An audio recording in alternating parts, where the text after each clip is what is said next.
Olivia Reynolds was a legend in the elite sniper division. As she settled into position at the top of the training ridge, her focus was razor sharp, her breathing controlled, her mind empty of everything except the target's 800 meters downrange. The worn camouflage pattern on her uniform blended perfectly with the dusty terrain of Camp Lejeune's advanced marksmanship range. The titanium rifle beside her, a custom M40A6 with modifications she'd personally designed, was an extension of her body after 7 years of combat deployments. Before we jump back in, tell us where you're tuning in from, and if this story touches you, make sure you're subscribed, because tomorrow I've saved something extra special for you. Captain Marcus Drake watched her from 50 meters back, binoculars trained not on the targets, but on Olivia herself. His jaw tightened as he observed her methodical preparations, the way she checked wind conditions, adjusted her scope with precise micro-movements, and settled into position with the fluid grace that had made her the most decorated sharpshooter in the unit's history. Drake's knuckles whitened around the binoculars. He'd been the division's top marksman until Olivia arrived 3 years ago. Now he was just another officer whose records she'd systematically demolished. "Looking good, Reynolds," commented Sergeant Garcia, the spotter kneeling beside her. "Winds holding steady at 4 miles per hour, westerly. Temperature stable at 72 degrees. Humidity 30%. Perfect conditions." Olivia nodded almost imperceptibly, her cheek pressed against the stock of her rifle. 5 targets, 5 shots, 5 seconds, she murmured. Just another day at the office. Behind her, 20 recruits watched in silent anticipation. They'd heard the stories. How Staff Sergeant Olivia Reynolds had once eliminated 3 high-value targets through a sandstorm at 200 meters. How she'd held position for 72 hours without sleep to complete a mission in the mountains of Afghanistan. How she'd never, not once in her career, missed a shot when it mattered. "Commence fire when ready," came the range officer's voice through the portable speaker system. Olivia exhaled slowly, her finger caressing the trigger. The world narrowed to her breathing, her heartbeat, and 5 metal silhouettes barely visible in the distance. She squeezed the trigger once, twice, 3 times, 4, 5, each shot flowing into the next with mechanical precision. 5 seconds, 5 targets down. The range fell silent. Then Garcia's voice broke through. "Confirmed hits. All center mass." Jesus, Reynolds, those weren't even close shots. They were identical shots. Same entry point on all 5 targets. A murmur ran through the recruits. Captain Drake lowered his binoculars, his expression unreadable. "That concludes the demonstration portion," the range officer announced. "Recruits will now proceed to their assigned stations for basic qualification exercises. Captain Drake will oversee Group A, Sergeant Garcia will take Group B, and Staff Sergeant Reynolds will supervise Group C." As the recruits dispersed, Drake approached Olivia, who was meticulously cleaning her rifle. "Impressive as always, Reynolds," he said, his voice carrying a forced casualness that didn't match the tension in his shoulders. "Though I'm not sure showing off like that helps the recruits. Sets unrealistic expectations." Olivia continued cleaning her weapon without looking up. "With respect, sir, I wasn't showing off. I was demonstrating what's possible with proper technique and practice. These recruits deserve to see the standard they should aspire to." Drake's smile didn't reach his eyes. "Always the perfect soldier, aren't you, Reynolds? Perfect shot, perfect record, perfect attitude." He leaned closer, lowering his voice. "But everybody has a breaking point. Even you." Olivia finally looked up, meeting his gaze directly. "Was there something specific you needed, Captain? My group is waiting." Drake straightened, adjusting his uniform. "Just a friendly observation between colleagues. Carry on, Staff Sergeant." The morning proceeded with routine efficiency. Olivia moved between positions, correcting stances, adjusting grips, offering quiet encouragement to the struggling recruits, and measured praise to those showing promise. She was a natural teacher, patient, precise, demanding but never demeaning. By lunchtime, her group had shown marked improvement. "Take 45 minutes for chow," she instructed. "Hydrate properly. We'll reconvene at 1300 for the advanced drills." Preparing and narrating this story took us a lot of time, so if you are enjoying it, subscribe to our channel. It means a lot to us. Now back to the story. As the recruits headed for the mess hall, Olivia remained behind, making notations in her evaluation log. She didn't notice Drake's return until his shadow fell across her clipboard. "Your group's scores are impressive," he remarked, glancing at her notes. "But I've been thinking you and I should give them a real demonstration. Something beyond basic marksmanship." Olivia looked up, instantly wary. "What kind of demonstration?" "Combat scenarios. Stress shooting. The kind of situations they'll actually face in the field." Drake smiled, a calculated expression that raised Olivia's internal alarms. "You and I go head-to-head, show them different approaches to the same problems." "With all due respect, sir, the training schedule is already approved. Adding competitive elements between instructors isn't part of the program." Drake's smile hardened. "I'm modifying the program, Staff Sergeant. As the commanding officer, that's my prerogative." He paused, studying her face. "Unless you're concerned about performing under actual pressure rather than controlled conditions." The challenge was transparent, but Olivia recognized it for what it was, a trap carefully designed to exploit her one vulnerability, her pride and her professionalism. Refusing would appear as weakness or insubordination. Accepting meant playing into whatever game Drake was orchestrating. "If you believe it will benefit the recruits, sir, I'm happy to participate," she answered neutrally. "What parameters did you have in mind?" "3 scenarios," Drake replied. "Timed obstacle course with shooting stations. Moving target acquisition from multiple positions. And finally, a direct head-to-head on the combat simulation range." His eyes gleamed with something Olivia couldn't quite identify. Full combat load. Real pressure. Show them what happens when things get messy. "Very well, sir. When?" "This afternoon. I've already had the ranges cleared and reconfigured." He handed her a printed sheet. "Specific parameters. Be ready at 1400. As Drake walked away, Sergeant Garcia approached, his expression concerned. "What was that about?" Olivia handed him the sheet. "Apparently the captain and I are giving a special demonstration this afternoon." Garcia scanned the document, his frown deepening.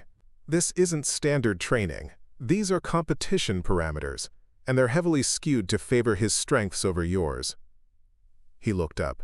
"You don't have to do this, Liv. I can talk to the battalion commander." "And say what? That Captain Drake is organizing additional training that challenges me? That I'm afraid of a little competition?" She shook her head. "I'll handle it.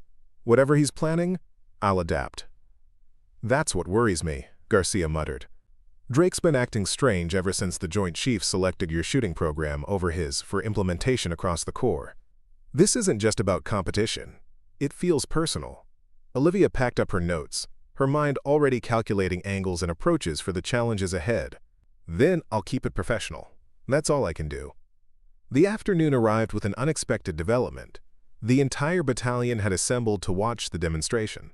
Word had spread quickly, transforming what should have been a training exercise into a spectacle. Olivia felt a flicker of annoyance as she surveyed the crowded stands surrounding the obstacle course. "Quite the audience," Garcia commented as he helped her check her equipment. "Drake's been busy." "Doesn't matter," Olivia replied, focusing on her gear check. "Standard issue M4, carbine, sidearm, combat load, tactical vest, everything regulation, and meticulously maintained. The targets don't care who's watching." Drake approached, already kitted out in his own gear, an identical M4 carbine slung across his chest. "Ready, Reynolds? Ladies first on the obstacle course." The range officer explained the rules to the assembled troops. The course consists of 6 obstacles with 5 shooting stations. Participants must navigate each obstacle, then engage targets at each station before proceeding. Time and accuracy both count. Miss a target, add 5 seconds to your time. Olivia took her position at the starting line, centering herself with 3 deep breaths. This was familiar territory. She'd designed similar courses for special operations training. Whatever Drake had planned, she'd face it head-on. "Staff Sergeant Reynolds, on my mark," the range officer called. 3, 2, 1, mark! Olivia exploded into motion, attacking the first obstacle, a 6-foot wall with practiced efficiency. Up and over in seconds, she dropped into a prone position at the first shooting station, acquired her targets, and fired 3 perfect shots. Moving immediately to the next obstacle, she maintained her rhythm through the entire course, each movement flowing into the next with the precision that had become her trademark. As she crossed the finish line, the assembled troops erupted in applause. Garcia met her with a stopwatch. 4 minutes, 12 seconds, all targets hit. Textbook run. Drake stepped up to the starting line, his expression intensely focused. When the signal came, he attacked the course with raw power, sacrificing some precision for speed. His shooting was excellent, not as perfectly centered as Olivia's, but all hits. He crossed the finish line breathing hard. 4 minutes, 9 seconds. The range officer announced, "All targets hit." A ripple of murmurs ran through the crowd. 3 seconds faster. Close enough to be competitive, clear enough to establish dominance. Drake's smile was triumphant as he approached Olivia. "Looks like experience counts for something after all," he remarked, just loudly enough for nearby recruits to hear. Olivia nodded acknowledgement without comment. 3 seconds was nothing, and this was just the first challenge. She had noticed something during his run. Drake was favoring his right side slightly, possibly an old injury affecting his mobility. Information to file away for later. The second event, moving target acquisition, began immediately. This exercise required shooters to move between 5 positions, engaging pop-up targets at varying distances. Speed was essential, but rushing meant missing, and each miss added critical seconds. Drake went first this time, moving through the course with aggressive efficiency. His shooting was impressive. 17 hits out of 20 targets, completed in 5 minutes, 26 seconds. When Olivia's turn came, she approached the course differently. Where Drake had rushed between positions, she moved with deliberate speed, taking an extra half-second on each target acquisition. The result? 20 hits out of 20 targets, completed in 5 minutes, 38 seconds. 12 seconds slower, Drake noted loudly as they regrouped. But perfect hits. The question for our recruits is, what matters more in combat, speed or precision? Both, Olivia answered simply. But dead targets don't shoot back. Missing one can cost more than 12 seconds in the field. A few veterans in the crowd nodded agreement, and Drake's expression tightened momentarily. They were tied after 2 events, each with a narrow victory in their respective strengths. The final challenge would decide the outcome. The combat simulation range was the most sophisticated training facility on base. A maze-like structure designed to mimic urban combat environments, with computerized targets that reacted to shooter movements and could register hits with laser precision. Unlike the previous challenges, this one would put them on the course simultaneously, working through separate but parallel paths that occasionally intersected. Final event rules, the range officer explained. Participants will enter from opposite sides, proceeding through their designated route. Scoring is based on target acquisition, accuracy, and time to completion. Bonus points for identifying and neutralizing high-value targets among the standard threats. As they prepared to enter, Drake approached Olivia once more. "One last thing, Reynolds," he said quietly. "Command is watching this demonstration closely. Rumor has it they're selecting someone for the Special Reconnaissance Training Program in Quantico. Only 1 slot available." His smile was razor-thin. "Good luck in there." The revelation explained everything. Drake's unusual behavior, the hastily arranged competition, the audience. This wasn't just about ego. It was about career advancement. The reconnaissance program was elite, even by special operations standards, a direct path to the most sensitive and critical missions. "May the best shooter win, sir," Olivia replied evenly, refusing to be rattled. They entered the simulation range from opposite doors, immediately immersed in the artificial urban environment. Olivia moved through her sector methodically, identifying and neutralizing targets with practiced precision. The familiar rhythm of clear, move, shoot settled her nerves as she progressed deeper into the complex. 6 minutes in, she encountered the first intersection with Drake's path. Through an open doorway, she glimpsed him clearing a room 30 meters ahead. His technique was flawless. Corners checked, sectors scanned, targets engaged. Whatever his personal issues with her, Drake was undeniably skilled. Olivia continued through her route, aware that the scoring system was tracking every movement, every shot, every decision. 3/4 through the course, She identified one of the high-value targets, a computerized figure holding what appeared to be detonation equipment rather than a standard weapon. She neutralized it with a precise double tap. The final section of the course brought them together again, this time in a simulated marketplace with multiple threats hidden among civilian figures. Olivia entered from the south, Drake from the east. They acknowledged each other with professional nods, then began clearing the complex scenario in tandem. That's when everything changed. A target appeared between them, clearly marked as a high-value threat. Both reacted instantly, weapons swinging toward the figure. Olivia had the better angle and fired first, registering a clean hit. As the target registered as neutralized, Drake's M4 swept unexpectedly toward her position. Time seemed to slow as Olivia registered the barrel of Drake's rifle pointing directly at her. Training and instinct took over. She dropped into a crouch, rolled behind a concrete barrier, and came up with her weapon oriented on Drake. "Captain, check your fire," she called sharply. Drake lowered his weapon immediately, his expression unreadable behind his tactical glasses. "Target confusion," he stated flatly. "Thought I saw movement behind you." The explanation was plausible. The simulation was designed to be chaotic, with targets appearing unexpectedly. But Olivia had been a soldier too long not to recognize the deliberate movement for what it was. For a fraction of a second, Drake had targeted her. They completed the course in silence, professional distance maintained, every movement precisely by the book.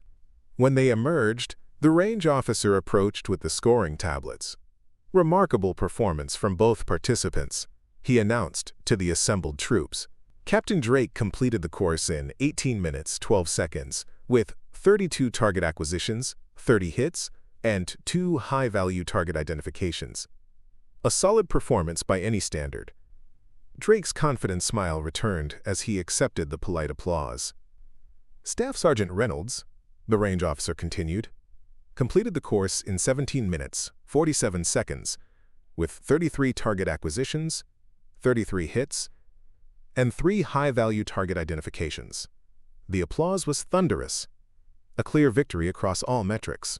Olivia maintained her professional demeanor, acknowledging the recognition with a simple nod, while her mind replayed that critical moment when Drake's weapon had shifted toward her. As the troops began to disperse, Colonel Hartman, the battalion commander, approached. "Impressive work, both of you," he said. "The kind of demonstration these recruits won't forget." He glanced between them, his experienced eyes missing nothing of the tension. "Captain Drake, a word in private, please." "Reynolds, well done. Report to my office at 0800 tomorrow." Drake's expression flickered briefly before he masked it. "Yes, sir," they both responded. As Olivia packed her gear, Garcia approached. "What happened in there?" Drake came out looking like he'd swallowed something toxic. "Nothing I can prove," Olivia replied quietly, ensuring no one could overhear. But for about half a second, I think he considered solving his competition problem permanently. Garcia's eyes widened. "You're saying he—" "I'm not saying anything officially." She cut him off. "Could have been target confusion, like he claimed. Could have been something else. Either way, it's done." But it wasn't done. As Olivia walked toward the armory to return her weapon, she sensed Drake's approach before she heard him. Military instinct. The awareness of threat that kept soldiers alive in combat zones raised the hairs on her neck seconds before his voice came from behind her. "Quite a performance, Reynolds," he said, falling into step beside her. His tone was conversational, but the undercurrent was unmistakable. "Though I wonder if you'd perform as well without all your careful preparation and perfect conditions." "Every soldier prepares, sir," she replied neutrally. "That's why we train." But real combat isn't about training, is it? It's about instinct, adaptation, the willingness to do whatever it takes when everything goes wrong. Quote, Drake stopped walking, forcing her to either stop or appear rude by continuing. She stopped. "The reconnaissance program isn't looking for technicians, Reynolds. They're looking for killers." Olivia met his gaze directly. "With respect, sir, they're looking for professionals. Soldiers who can complete the mission without letting personal feelings compromise their judgment." Something dangerous flashed in Drake's eyes. "You think you have it all figured out, don't you?" The perfect soldier, never questioning, never stepping outside the lines. He stepped closer, invading her personal space in a clear dominance display. "But I saw your file, Reynolds. I know what happened in Kandahar. I know why you're so desperate to prove yourself." Olivia's expression didn't change, but her pulse quickened. Kandahar was classified. A mission that had gone catastrophically wrong, with outcomes that still haunted her dreams. If Drake had accessed that file, he had connections she hadn't anticipated. "My record speaks for itself, sir," she said evenly. "As does yours." "We'll see what speaks loudest," Drake replied. "The colonel hasn't made his recommendation yet. One perfect performance doesn't erase questions about judgment under real pressure." He smiled coldly. "Sleep well, Staff Sergeant." As he walked away, Olivia remained motionless, processing the interaction with the same analytical precision she applied to combat scenarios. Drake was desperate, the kind of desperate that made men dangerous. Whatever happened next, she needed to be prepared. What she couldn't know was that in less than 24 hours, both their lives would change forever, and the true measure of a soldier would be tested in ways neither of them had imagined. Olivia arrived at her barracks at 2130, physically drained but mentally alert. The day's events had triggered her hypervigilance, the constant state of awareness that had kept her alive through 3 combat tours. She performed her nightly security check automatically, doors secure, windows latched, equipment arranged for quick access, escape routes mentally mapped. The habits of a soldier who had learned the hard way that preparation meant survival. Before we jump back in, tell us where you're tuning in from, and if this story touches you, make sure you're subscribed, because tomorrow, I've saved something extra special for you. As she showered, Olivia replayed her conversation with Drake, dissecting his words and tone with the same precision she applied to combat intelligence. His mention of Kandahar was calculated, a psychological weapon deployed with surgical precision. Only 5 people had access to the complete Kandahar file, and none of them would have shared it casually, especially with a captain whose clearance level shouldn't grant him access. Wrapped in a towel, hair still damp, Olivia booted her laptop and composed a carefully worded email to Major Sanderson, her former commanding officer, and one of the few who knew the truth about Kandahar. The message contained no explicit accusations, just a neutral inquiry about file access protocols. Sanderson would understand the subtext. As she waited for the secure connection to transmit her message, Olivia checked her phone. 3 missed calls from Garcia, followed by a text. "Need to talk. It's important. Call me." She dialed immediately. "Liv." Garcia's voice was tight with tension. "Have you checked your email in the last hour?" "No. What's happening?" "Command just issued deployment orders. Our unit ships out tomorrow at 1600. Emergency extraction operation." Olivia frowned. Their unit wasn't in the deployment rotation for another 6 weeks. What changed? Intelligence identified a high-value target in eastern Ukraine. Small window of opportunity.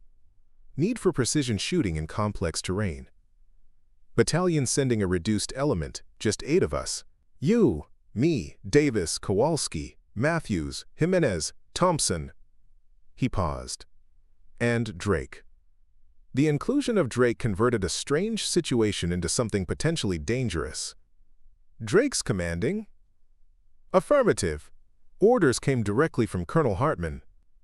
"Drake's running point on tactical, your designated primary shooter."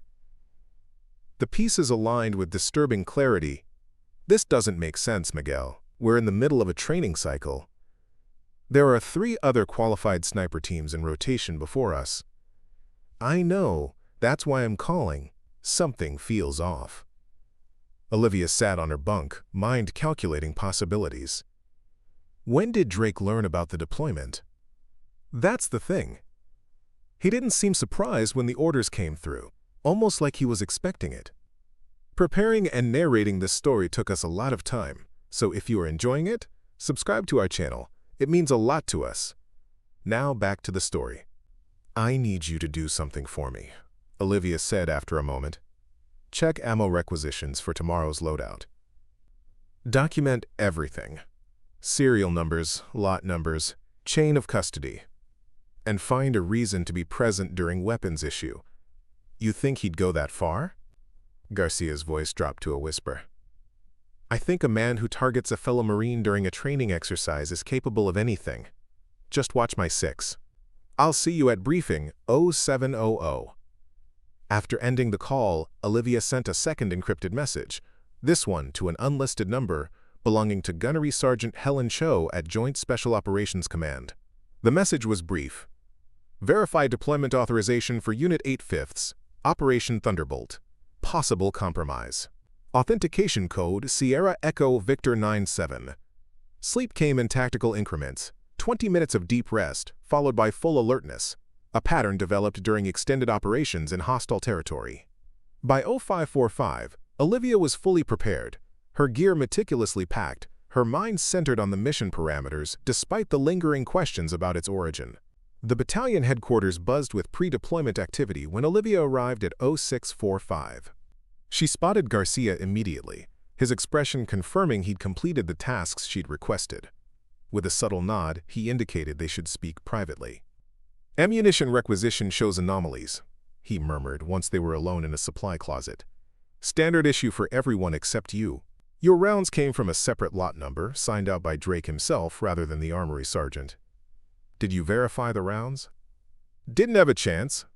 Drake's been hovering around the armory since 0600. But I arranged for secondary verification during final weapons check. Olivia nodded. Good work. Did you? The door swung open, revealing Drake's imposing figure. Planning a private briefing, Staff Sergeant. His tone was casual, but his eyes were cold as they flicked between Olivia and Garcia. The colonel's waiting. Wouldn't want to delay an operation of this importance. The briefing room fell silent as they entered.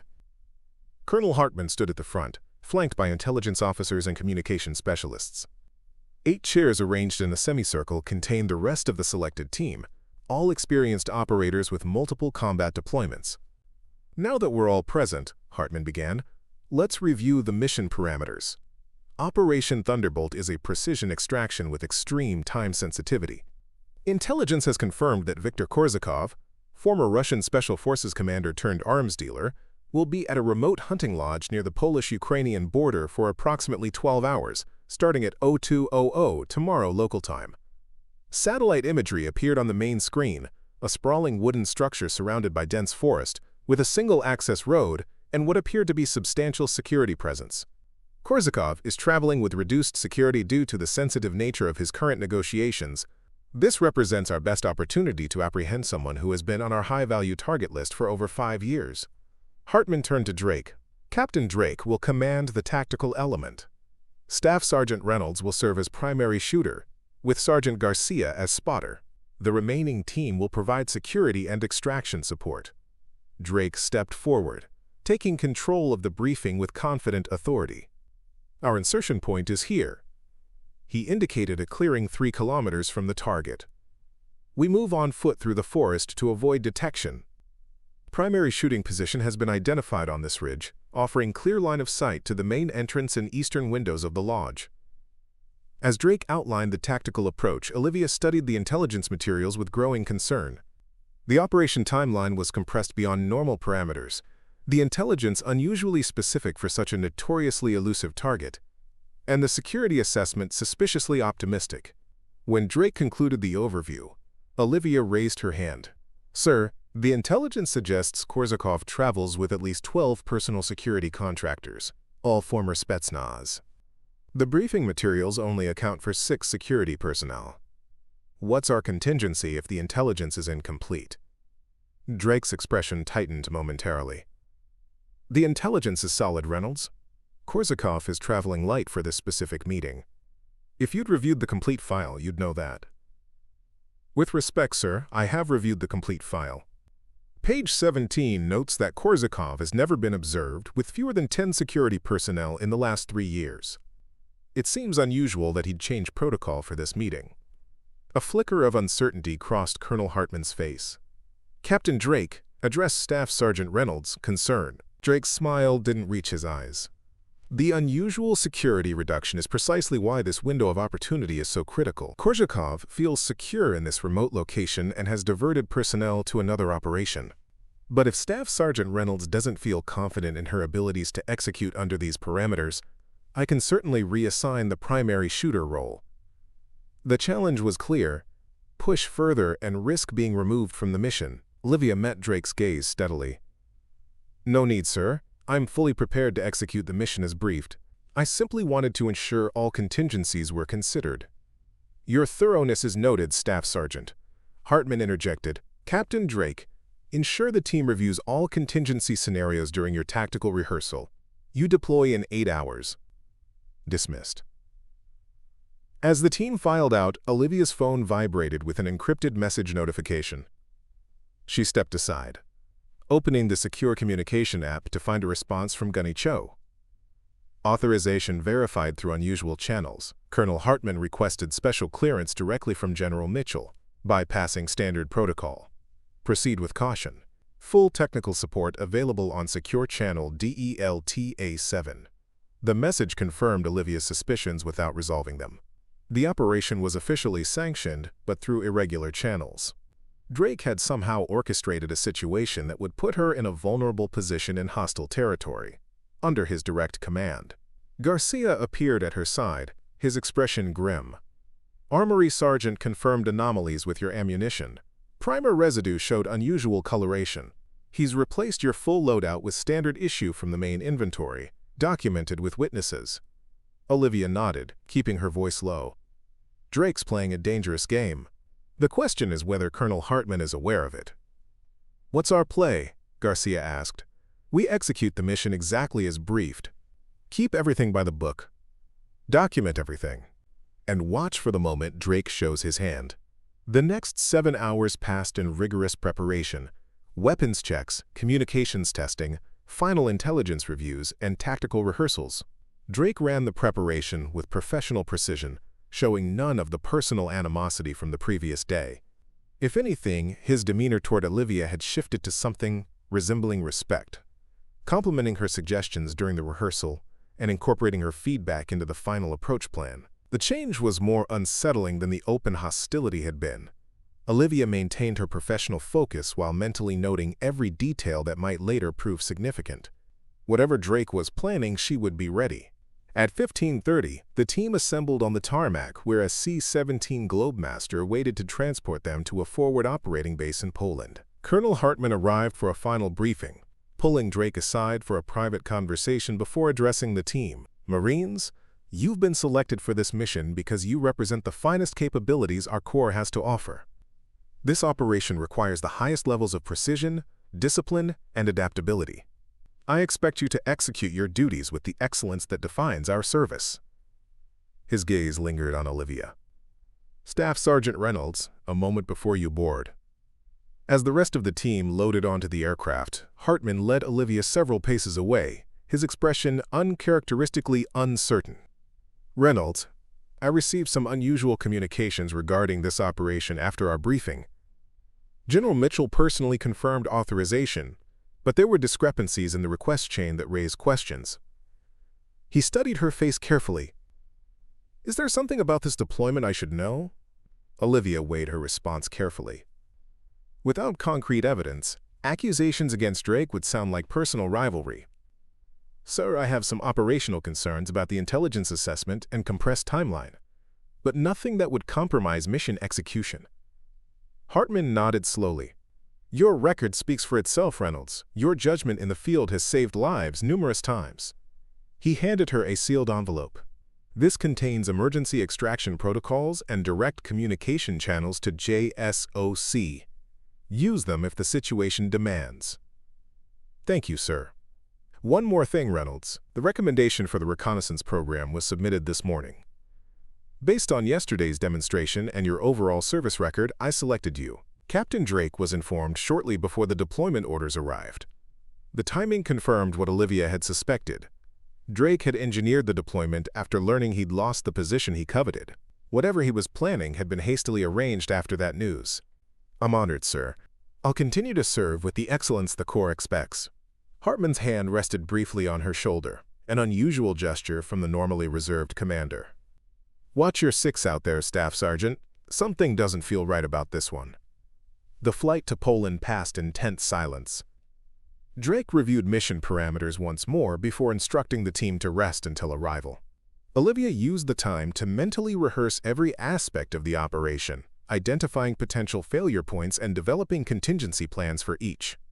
Garcia settled into the seat beside her, speaking just loudly enough to be heard over the aircraft engines. Kowalski and Matthews are suspicious too. They've noticed the unusual authorization pathway and Drake's sudden shift in attitude. "They're with us if things go sideways." Olivia nodded almost imperceptibly. "Let's hope it doesn't come to that. But if it does, our priority is mission completion and team safety. Whatever Drake's playing at, we don't compromise the operation." The C-17 touched down at a Polish military airfield at 2345 local time. A waiting helicopter would transport them to the insertion point, with an estimated time on target of 0130 minutes before Korsakov's expected arrival at the hunting lodge. As they transferred their gear to the helicopter, Drake appeared beside Olivia, his expression unreadable in the dim light of the tarmac. "Final equipment check, Staff Sergeant. I'll personally verify your rifle." Before she could respond, he lifted her weapon case and moved toward the helicopter, leaving her no choice but to follow. Inside the aircraft, away from the rest of the team, Drake opened the case and began a methodical inspection of her custom M40A6. "Impressive weapon," he commented, checking the action with practiced movements. "The modifications are exceptional. Your own design?" "Yes, sir. Developed during my second deployment." Drake nodded appreciatively. "The balance is perfect. The trigger pull customized for your specific preference." He looked up, meeting her eyes directly. "You know, Reynolds, I've always respected your technical skill. Whatever happens tonight, I want you to know that." The statement carried an ominous undertone that confirmed Olivia's worst suspicions. This wasn't just about professional rivalry or the reconnaissance program. Drake had something specific planned for this operation. "Thank you, sir. I've always respected your tactical leadership."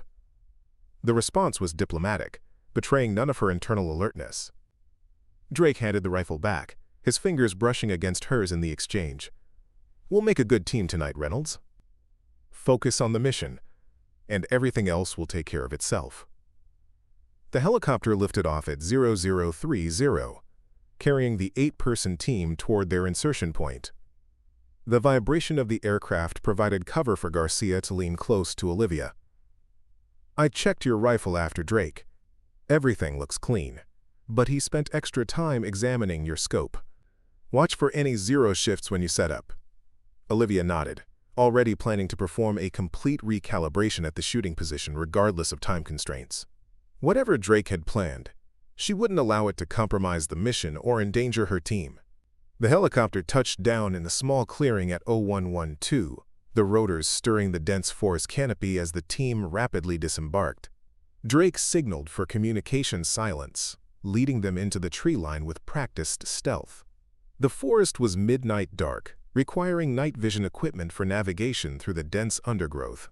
The team moved in standard formation, Drake on point, followed by Kowalski and Matthews on security, Olivia and Garcia next as the sniper element, with Davis, Jimenez, and Thompson covering the rear. Despite the tension, their movement was fluid and coordinated, a testament to their training and experience. They reached the predetermined shooting position at 0147, a rocky outcropping that provided clear line of sight to the hunting lodge approximately 800 meters distant. Drake signaled for the team to establish security while Olivia and Garcia set up their shooting position.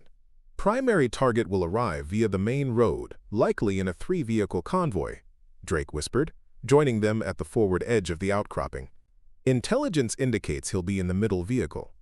Once positive identification is confirmed, Reynolds will neutralize the security detail while the extraction team moves into position." Olivia frowned. "Sir, the mission brief specified this as a capture operation, not elimination." Drake's expression hardened momentarily before smoothing into professional neutrality. "Circumstances may require neutralizing security threats to facilitate capture. Use your judgment based on developing conditions. As Drake moved away to coordinate with the extraction element, Garcia leaned close. That's a significant deviation from the briefing. Hartman specifically emphasized non-lethal approaches unless absolutely necessary. Noted, Olivia replied, focusing on establishing her shooting platform. Let's stick to the original parameters, unless direct threat to the team requires escalation. She removed her rifle from its case, immediately conducting a complete inspection despite the time pressure. The scope settings appeared untampered with, but she recalibrated anyway, using distant landmarks to verify her zero at various ranges. The ammunition was clean. Garcia had ensured that, but she examined each round before loading, taking no chances with Drake's earlier interference. At exactly 0157, headlights appeared on the distant road, 3 black SUVs moving in tight formation toward the hunting lodge. Olivia settled behind her rifle, Garcia beside her with the spotting scope, both watching the approaching vehicles with professional detachment. Wind is negligible, less than 2 miles per hour from the northwest, Garcia murmured. Temperature steady at 56 degrees, humidity at 70%. Distance to target, approximately 830 meters. Olivia made minute adjustments to her scope, factoring in the environmental conditions with practiced precision. Through the powerful optics, she could clearly see the vehicles as they approached the lodge entrance. Security personnel emerged first, professional operators maintaining disciplined formation as they secured the area. Security detail consists of 8 visible operators, Olivia reported quietly, all armed with what appear to be modified AK-103s. Professional positioning and movement patterns consistent with Spetsnaz training. Drake had rejoined them, watching through his own optics. Confirmed. Primary target should be in the second vehicle. The rear door of the middle SUV opened, and a tall figure emerged, gray-haired, powerfully built, moving with the confident bearing of someone accustomed to command. Target confirmation required, Olivia stated, following protocol. Drake studied the figure intently. Confirmed. Viktor Korzakov. Positive identification. Olivia maintained her shooting position, but didn't place her finger on the trigger. Awaiting instruction on capture protocol, sir. Drake's voice took on an edge she hadn't heard before. Security detail is larger than expected. Direct approach compromised. Neutralize the primary target, Reynolds. Take the shot. The order contradicted their entire mission parameter. Olivia remained steady, not shifting her aim. Sir, mission brief specified capture, not elimination. Requesting clarification from command before proceeding. There's no time, Drake hissed. Take the shot now, Reynolds. That's a direct order. Garcia tensed beside her. Sir, we should verify with Colonel Hartman. This represents a significant change to mission parameters. Drake's hand suddenly moved to his sidearm, though he didn't draw it. Just rested his palm on the grip in a gesture that could be interpreted as either casual or threatening. This situation has evolved. We have authorization for elimination if capture proves unfeasible. I'm making that determination as mission commander. Something in his tone confirmed what Olivia had suspected from the beginning. This mission wasn't what it appeared to be. She maintained her shooting position but adjusted her grip subtly, prepared for rapid response if needed. I need that in writing, sir, she replied evenly. Protocol requires documented authorization for changing from capture to elimination parameters. Drake's expression darkened. We don't have time for paperwork, Reynolds. The window is closing. Take the shot. The tension crystallized into a single moment of decision. Olivia Reynolds, with over a decade of combat experience, recognized the situation for what it was, a test of her core principles as a Marine. Through her scope, she continued tracking Korzakov as he moved toward the lodge entrance, surrounded by his security detail. Her finger remained alongside the trigger guard, not on the trigger itself. Before we jump back in, tell us where you're tuning in from, and if this story touches you, make sure you're subscribed, because tomorrow I've saved something extra special for you. Sir, she said with deliberate calm, I'm requesting verification through command. This contradicts our mission parameters and may compromise international relations. Protocol exists for a reason. Drake's expression hardened. You're questioning my authority in the field, Staff Sergeant? I'm following established protocol for mission deviation, sir. As I would with any commander. Garcia shifted subtly beside her, adjusting his position to better observe both Drake and the target area. The tension rippled through the entire team, with Matthews and Kowalski exchanging quick glances that confirmed they were monitoring the situation. Drake's hand tightened on his sidearm. "Reynolds, this is your final warning. Take the shot, or I'll find someone who will." In that moment, Olivia made her decision. She kept her rifle trained on the target area, but removed her hand completely from the trigger assembly, making her refusal clear without words. "This is insubordination," Drake hissed, drawing his sidearm in one fluid motion. Before he could level it, Garcia spoke with quiet authority. "Sir, your weapon is drawn in a non-hostile environment, targeting friendly forces. I need to remind you of the UCMJ implications." Drake's attention shifted to Garcia momentarily, just long enough for Olivia to roll sideways, creating distance while maintaining control of her rifle. Kowalski and Matthews moved immediately, their weapons not pointed at Drake but positioned to respond if necessary. "Captain," Matthews said evenly, "we need to reassess the situation. Something's not right here." Drake's expression shifted from anger to a strange calm. "You're right, Matthews, something isn't right." He slowly holstered his weapon. "The intelligence is compromised. I received updated information during transit that changes our parameters. Preparing and narrating the story took us a lot of time, so if you are enjoying it, subscribe to our channel, it means a lot to us." Now back to the story. The sudden shift raised Olivia's internal alarms even higher. Drake was adapting, changing tactics when direct confrontation failed. She returned to her shooting position, maintaining professional composure while keeping a heightened awareness of Drake's every movement. "What's the updated intelligence, sir?" she asked, refocusing her scope on the lodge entrance. "Korzhikov is meeting with an American operative," Drake replied, his voice returning to its normal command tone. "Intelligence believes it's a double-cross operation. The American is selling classified SOCOM deployment schedules. The information sounded plausible, exactly the kind of high-level intelligence that might justify an elimination order rather than capture." But Olivia's instincts screamed warning. Drake was constructing an alternate reality, one that would justify whatever he was planning. "Do we have visual confirmation on the American?" Garcia asked, playing along while subtly signaling Olivia with a finger tap on her boot. Their prearranged signal for detected deception. "Not yet," Drake answered, scanning the area with his optics. "Intelligence indicates arrival within the next 10 minutes. Reynolds, maintain your position and continue monitoring. I need to update the extraction team." As Drake moved away to speak with Thompson and Jimenez, Garcia whispered urgently, "This is completely off book now. Whatever he's planning, it's not authorized." Olivia nodded almost imperceptibly. "Use your secure channel to contact JSOC. Verify if there's any intelligence about an American operative." While Garcia activated his encrypted communication device, Olivia continued monitoring the hunting lodge. Korzhikov had entered the building, his security team establishing a professional perimeter with roving sentries and fixed observation points.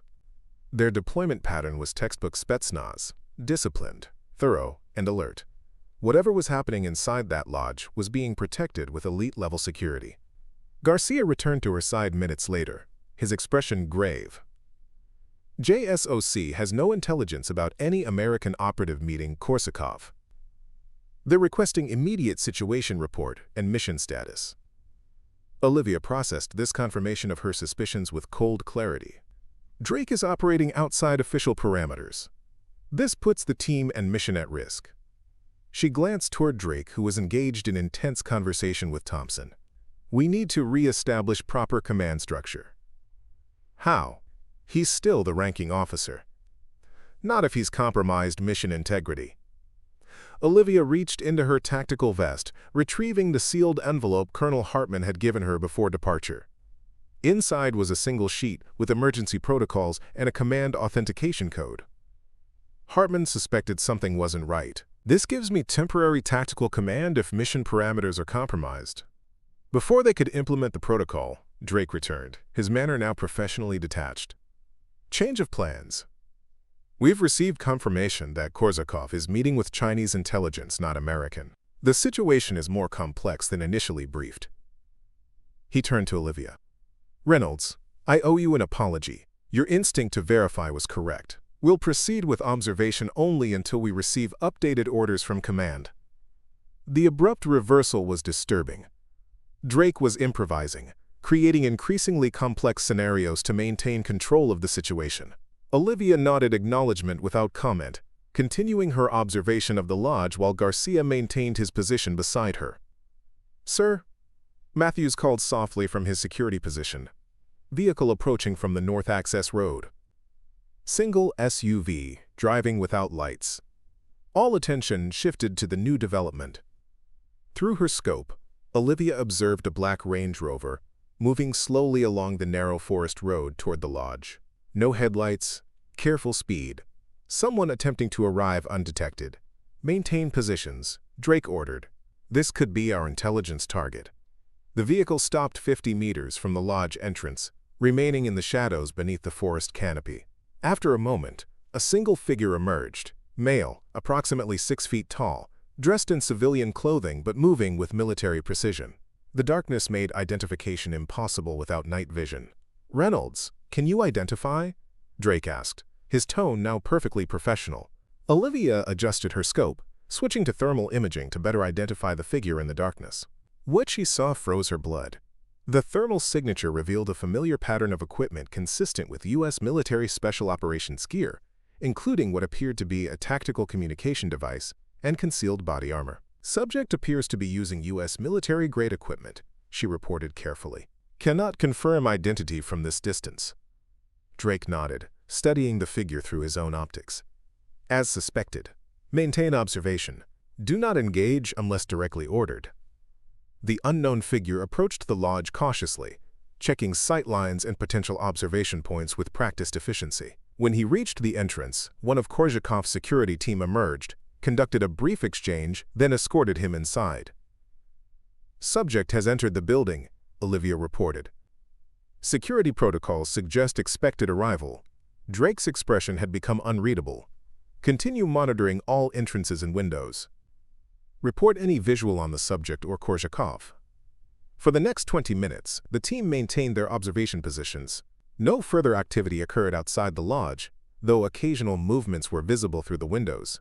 Security personnel patrolling, figures passing between rooms. The operation had settled into a surveillance mode, with tension still humming beneath the surface professionalism. Garcia used the relative calm to position himself closer to Kowalski and Matthews, sharing information through hand signals and whispered exchanges when Drake's attention was directed elsewhere. Olivia remained focused on her observation duties, but her tactical awareness tracked every movement Drake made. At precisely 0249, Drake received a communication through his headset. His expression shifted subtly, a tightening around the eyes, a slight tension in his jaw. Whatever information he'd received had affected him significantly. New development, he announced after a moment. Command has identified the American operative, Thomas Mercer, former Delta, dishonorably discharged 3 years ago for selling intelligence to private military contractors. Now works freelance for anyone with enough money. He turned to Olivia. Authorization to eliminate has been granted. Both targets, Korzakov and Mercer. The name triggered an immediate recognition response. Thomas Mercer had indeed been discharged from Delta Force, but not for selling intelligence. He'd been part of a classified internal affairs investigation that had exposed corruption within certain elements of Special Operations Command. Mercer hadn't been dishonorably discharged. He'd been reassigned to deep cover operations, working directly for the Department of Defense on sensitive counterintelligence missions. Olivia knew this because she'd worked with Mercer on an operation in Syria 5 years earlier. The mission was classified above top secret, but Mercer's reputation among operators was legendary. A man of absolute integrity who had sacrificed his visible career to continue serving from the shadows. If Mercer was meeting Korzakov, it wasn't to sell intelligence, it was part of a sanctioned operation, which meant Drake was either working from completely false intelligence or deliberately attempting to sabotage a DoD mission. Sir? Olivia replied carefully, I need verification on that intelligence. Thomas Mercer's status is classified above standard communication channels. Drake's eyes narrowed. You're familiar with Mercer? Only by reputation, sir. But that reputation contradicts the intelligence you've received. A calculating look crossed Drake's face. Interesting. What exactly do you know about Mercer, Reynolds? Olivia recognized the trap. Drake was fishing for information, trying to determine how much she knew. She maintained her professional demeanor, revealing nothing through expression or body language. Only what was in the official record regarding his discharge, sir. It raised questions when I reviewed case studies during advanced tactical training. Drake studied her for a long moment, clearly assessing whether she was telling the truth. Finally, he nodded. Your thoroughness is commendable, Reynolds. However, the intelligence I've received comes directly from General Mitchell. The elimination order stands. Olivia knew with absolute certainty that General Mitchell would never authorize the elimination of Thomas Mercer. Whatever game Drake was playing had reached a critical point. She made her decision. Captain Drake, she said formally, pursuant to Emergency Protocol Delta 7, I am implementing Command Authentication Code Victor Echo November 39. This temporarily suspends your tactical command pending verification of mission parameters through JSOC direct channels. The team fell completely silent. Drake's expression transformed from calculated control to naked fury in an instant. You have no authority. The authentication code was provided by Colonel Hartman before departure. Olivia continued steadily. Protocol Delta 7 exists specifically for situations where mission integrity may be compromised by conflicting intelligence or command confusion. Matthews and Kowalski had shifted positions, now flanking Drake without directly threatening him. Garcia had moved to Olivia's side, his hand resting near, but not on, his sidearm. This is mutiny, Drake hissed, his hand moving toward his weapon. No, sir, Olivia replied calmly. This is protocol. Once parameters are verified through proper channels, command will revert immediately. This protects you as much as the mission. Drake's hand froze halfway to his sidearm as he calculated his options. The team's body language made it clear they were supporting Olivia's implementation of the protocol, not out of personal loyalty, but from professional recognition that proper procedures were being followed. After a tense moment, Drake slowly lowered his hand. Very well, Staff Sergeant, implement your protocol.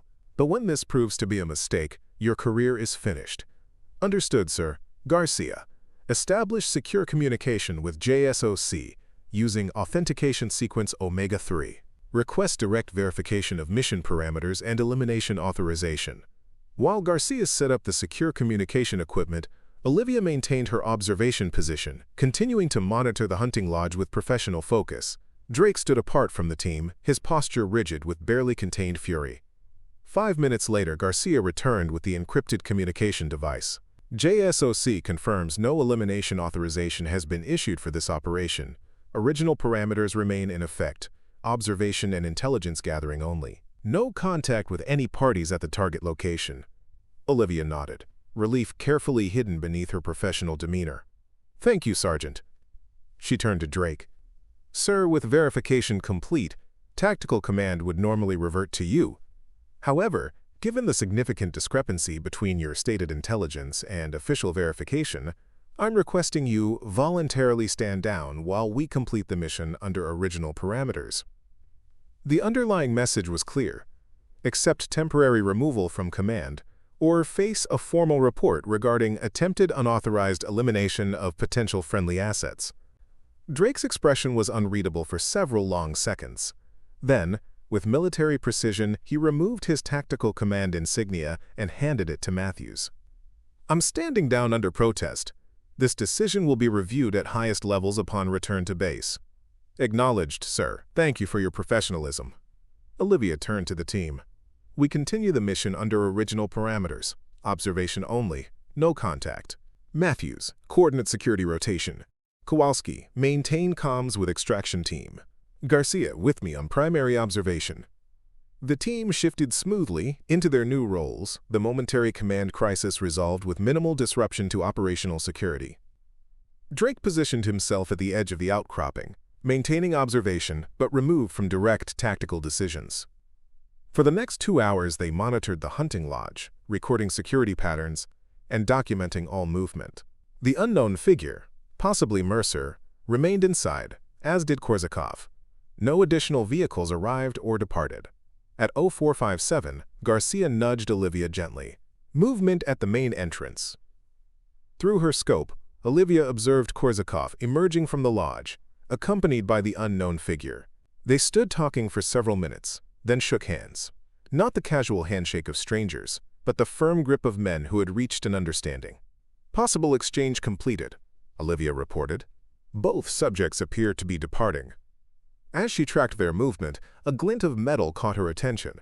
One of Korzakov's security team, positioned on the lodge's upper balcony, adjusting what appeared to be a sniper rifle.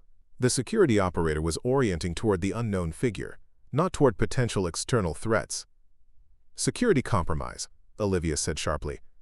Balcony, northeast corner. Sniper acquiring the American.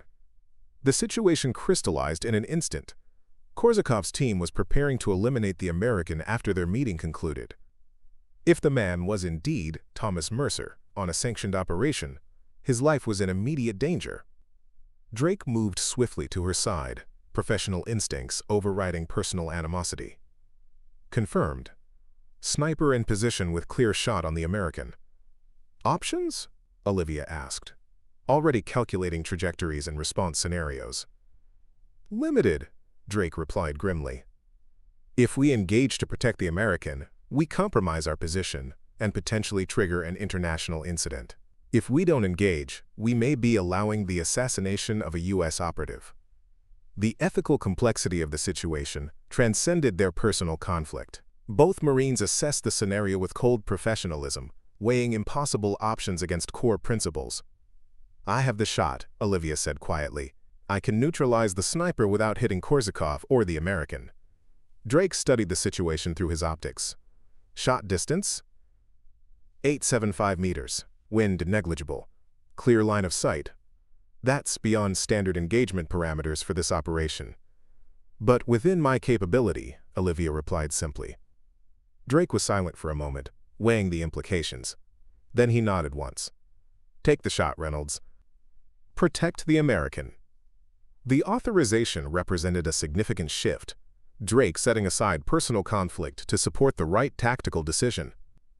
Olivia adjusted her position, settling into her shooting stance with practiced precision. Her breathing slowed, her focus narrowed to the sniper on the balcony, who was now tracking the American with his scope as the man walked toward his vehicle. On my mark, Garcia murmured beside her. Wind steady. Range 875. Target is stationary. Olivia's finger moved to the trigger, applying gentle pressure as she aligned her shot perfectly. The world contracted to her breathing, her heartbeat, and the image in her scope.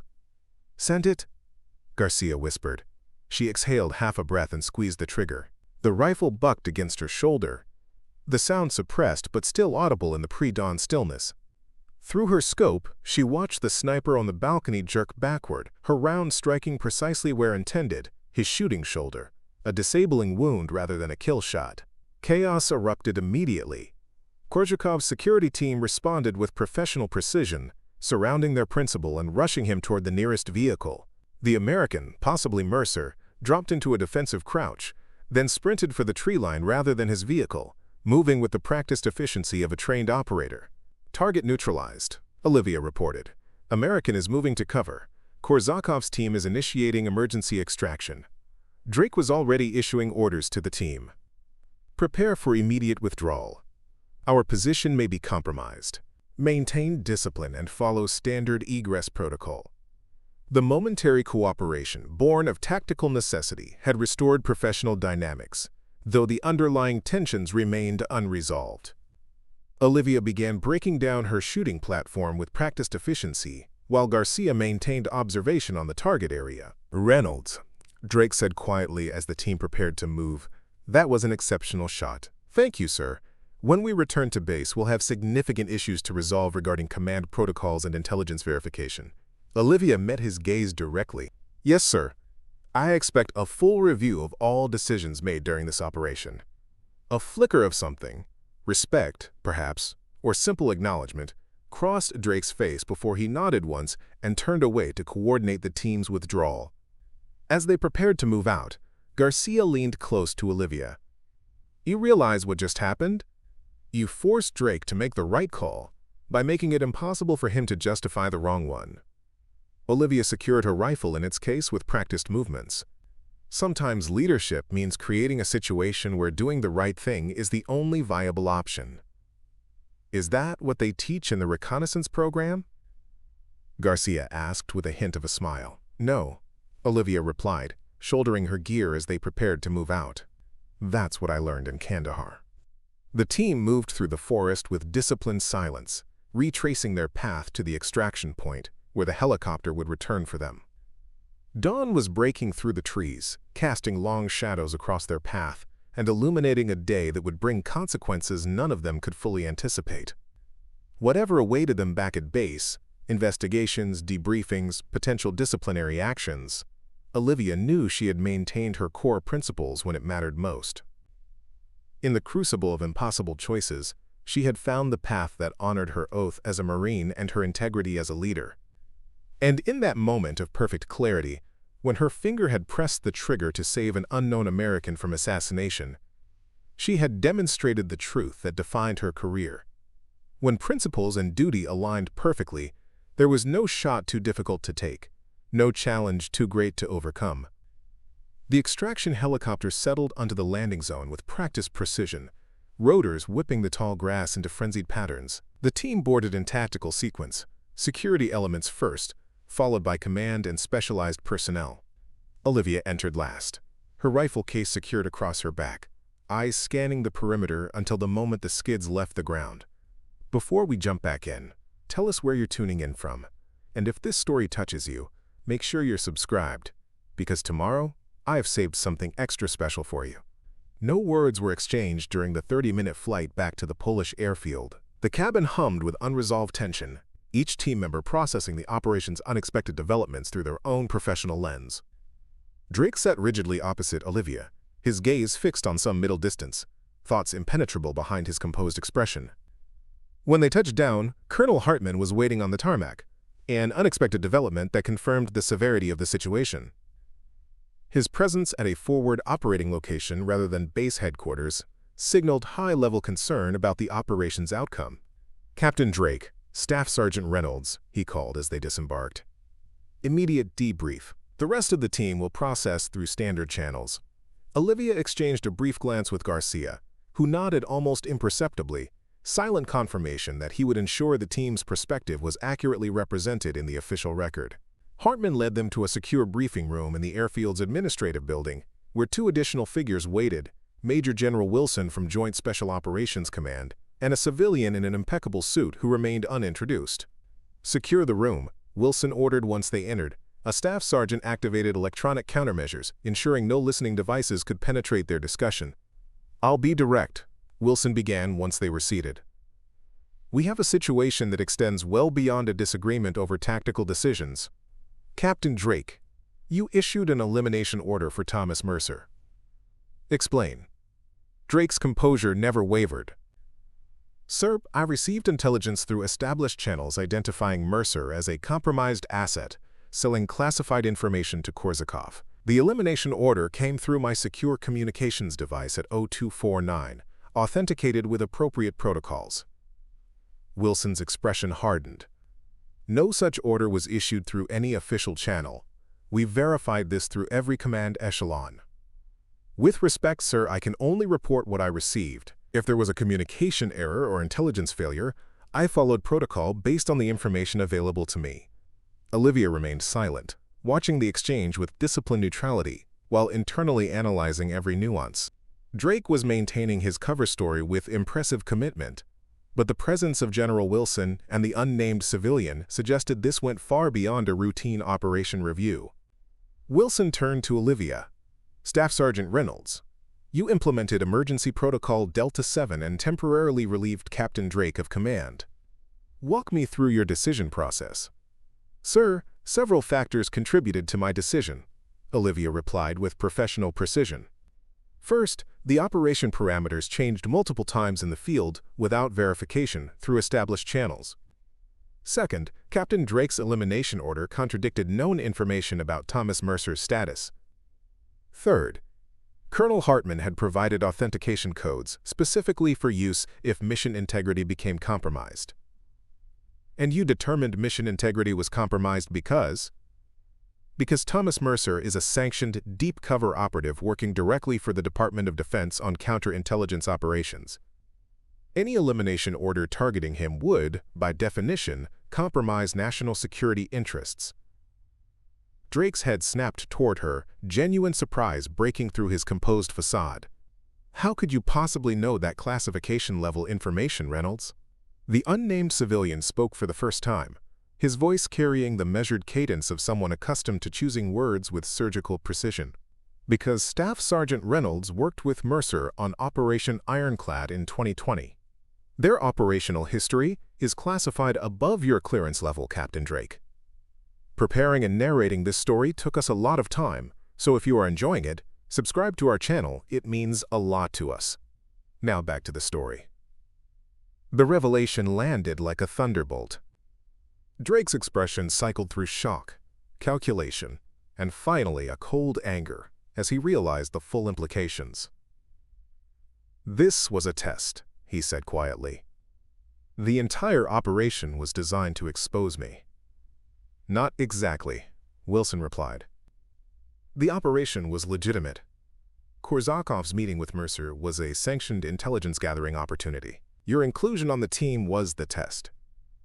Colonel Hartman leaned forward. "We've been investigating intelligence leaks from Special Operations Planning for 8 months. Classified deployment schedules, personnel assignments, operational parameters, all appearing in the hands of hostile entities with alarming regularity.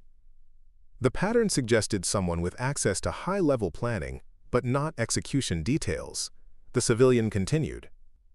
"Someone positioned to access sensitive information but not directly involved in field operations. Someone like the officer responsible for training the next generation of special operations personnel."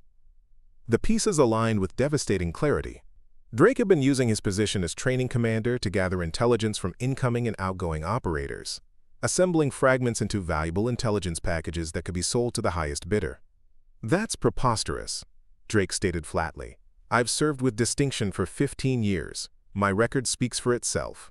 "Indeed it does," Wilson agreed. "Including your financial records, Captain. The offshore accounts were well hidden, but not invisible to the right investigators."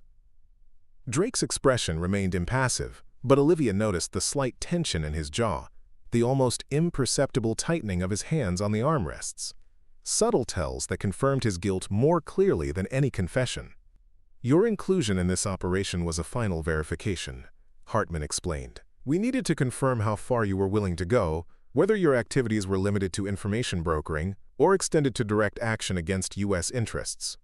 When you attempted to eliminate a DoD operative," Wilson continued, "you answered that question definitively." Drake's eyes narrowed as he calculated his remaining options. "I want my attorney present for any further questioning. I'm invoking my rights under the Uniform Code of Military Justice." "Of course," the civilian replied smoothly. "Those rights will be scrupulously respected during your court-martial proceedings." He turned to Olivia. "Staff Sergeant Reynolds, your actions in the field today prevented a catastrophic compromise of national security. You maintained operational integrity under extraordinary pressure and made difficult decisions with limited information." Olivia acknowledged the praise with a professional nod. "I was performing my duty according to established protocols, sir. Your modesty is noted, but your exceptional judgment deserves recognition," Wilson stated.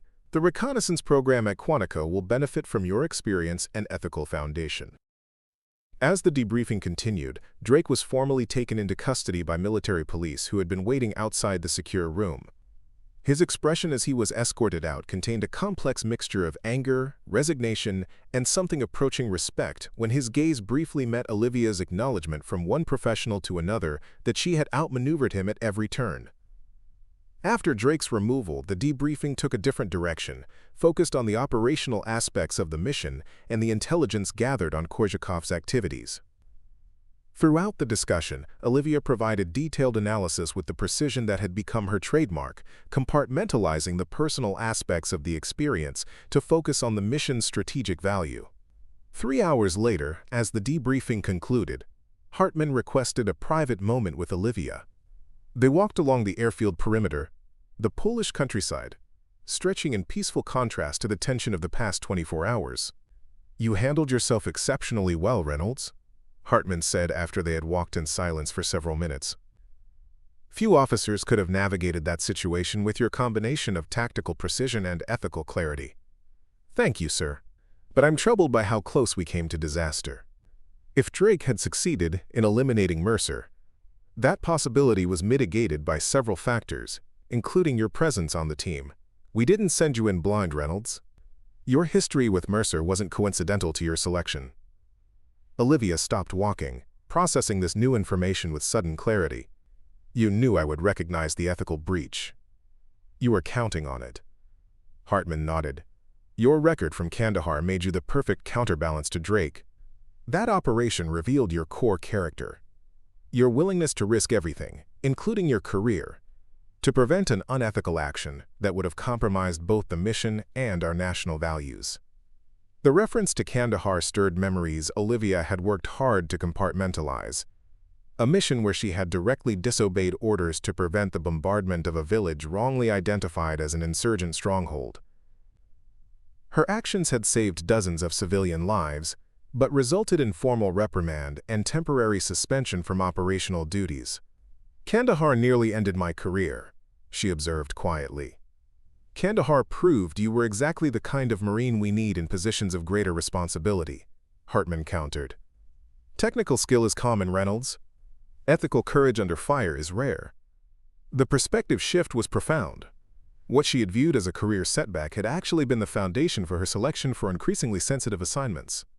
The qualities that made her an outsider in some circles, her unwavering commitment to ethical standards, her willingness to question orders that violated core principles, were precisely what made her valuable in the eyes of leaders like Hartman and Wilson. "The reconnaissance program begins in 3 weeks," Hartman continued as they resumed walking. "After completion, you'll be assigned to a new joint task force focused on preventing exactly the kind of intelligence compromise Drake was facilitating. We need operators who can think independently while maintaining absolute loyalty to our fundamental principles. I'm honored by the trust, sir. It's earned, not given." Hartman paused, choosing his next words carefully. "There's something else you should know. The shot you took to disable the sniper targeting Mercer, that was monitored by 3 separate intelligence assets. The ballistic profile has already been analyzed. It was an exceptional demonstration of skill under pressure. Olivia absorbed this information with professional detachment. I was performing as trained, sir. With a degree of precision that puts you in rarefied company." Hartman smiled slightly. "Mercer himself asked me to convey his appreciation. He recognized the shot for what it was, a deliberate choice to disable rather than eliminate, even under significant time pressure." The acknowledgement from a legendary operative like Mercer carried weight that transcended formal commendations. In the closed community of special operations, such recognition meant more than any medal or citation. As they approached the administrative building where the team was assembled for departure, Hartman offered a final observation. "Drake wasn't entirely wrong about one thing, Reynolds. The reconnaissance program isn't just looking for technicians. They're looking for warriors who understand that our greatest strength lies not in our weapons or technology, but in our adherence to principles that define us as a nation and a service." Olivia nodded, understanding the deeper message beneath his words. Technical perfection without ethical foundation is just efficient destruction. "Precisely." Hartman extended his hand. "The Corps is stronger with you in it, Staff Sergeant. Remember that when the path gets difficult." Their handshake sealed more than a successful operation. It represented a transition point in Olivia's career, a moment when her unique combination of technical excellence and ethical clarity was recognized as the foundation for leadership roles of increasing complexity and consequence. When she rejoined the team for the flight home, Garcia greeted her with quiet professionalism. "Everything squared away?" "As much as it can be." Olivia secured her gear for the return flight, her movements efficient but no longer carrying the hypervigilance of their outbound journey. Drake's been detained pending investigation. No surprise there. The team's been debriefed about his activities, enough to understand the situation without compromising classified details. Garcia studied her face for a moment. You know, when you took that shot from the ridge, Matthew said something I think you should hear. What's that? He said. That's why she's the one they chose for Quantico. It's not about the targets she hits. It's about the ones she chooses not to. The observation captured something essential about the path Olivia had chosen, a dedication to precision that extended beyond ballistics to encompass the moral dimensions of her craft. The ability to take the perfect shot was only valuable when guided by the wisdom to know which shots should and shouldn't be taken. 3 weeks later, Olivia stood at the entrance to the reconnaissance training facility at Quantico, her orders officially processed, her new role beginning. The morning sunlight glinted off the facility's sign, illuminating words that had guided generations of Marines through the service's most demanding training. Excellence is our tradition, integrity is our foundation. As she crossed the threshold, Olivia carried with her not just the technical precision that had made her the core, most celebrated marksman, but the ethical clarity that had proven equally valuable in the field. Her encounter with Drake had reinforced what she had always instinctively understood, that true strength came not from dominating others, but from maintaining one's principles even when facing overwhelming pressure to compromise. The facility's training director, a legendary Force Recon Marine named Master Gunnery Sergeant Ortiz, met her at the administration building. His weathered face broke into a rare smile as he extended his hand. Staff Sergeant Reynolds, your reputation precedes you. Thank you, Master Gunny. I'm ready to learn. Ortiz's smile deepened. And to teach, I suspect. Your after-action report from the Ukraine operation has already been incorporated into our ethics curriculum. That shot you took, disabling rather than killing the sniper, it's become a case study in precision application of force. The information surprised her. The operation was classified. The principles it demonstrated are not. Ortiz gestured toward the training grounds where 24 Marines were engaged in various specialized exercises. These men and women are developing skills that could make them lethal at ranges most civilians can't comprehend. What they need most isn't technical instruction, it's ethical framework. As they walked toward the training area, Ortiz shared his philosophy. Anyone can learn to shoot, Reynolds. The challenging part is learning when not to shoot, when to modify force application, when to recognize that our ultimate loyalty isn't to orders but to the Constitution and the principles it represents. His words echoed her own understanding of her role as a warrior. Technical excellence was meaningless, even dangerous, without the moral compass to guide its application. Drake had possessed exceptional skill, but had allowed ambition and greed to corrupt his purpose. His technical precision had become a weapon aimed at the very institutions he had sworn to protect.